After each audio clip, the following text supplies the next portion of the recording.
अल्लाह ताला ने इस दुनिया में एक ऐसी कौम को भी भेजा था जिसने अपने ही खुदा जिसकी वो पूजा करते थे उसको ही खा लिया था। ये उस वक्त की बात है जब इस्लाम से पहले अरब के लोग ज़हनी तौर पर इस कदर पस्त हो चुके थे कि वो हर उस चीज़ को खुदा मान लेते थे जो उन्हें ताकतवर या फ़ायदामंद लगती। पत्थरों और लकड़ियों की पूजा तो आम थी, लेकिन कबीला बनु हनीफा ने अपनी तख्लीक में हद ही कर दी थी। उनका ये वहम था कि अगर वो अपनी सबसे कीमती और लजीज ग़िज़ा खजूर और मक्खन से अपना माबूद तैयार करेंगे तो शायद वो उन पर ज़्यादा मेहरबान होगा।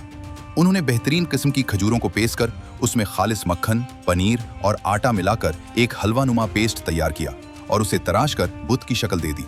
वो इस लजीज खुदा के सामने सजदा करते और समझते कि ये उनकी खुशहाली की जमानत है। फिर एक वक्त ऐसा आया कि नजद के इलाके में हौलनाक कहत पड़ गया।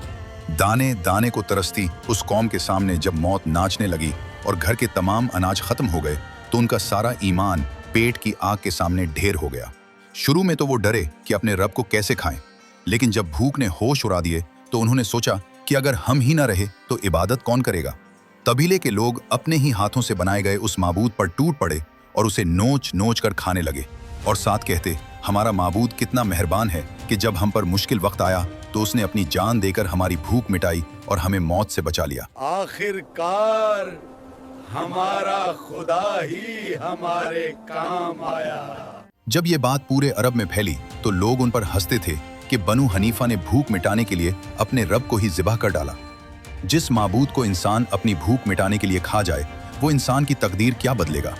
असल ताकत सिर्फ उस अल्लाह की है जो सबको खिलाता है मगर खुद किसी का मोहताज नहीं।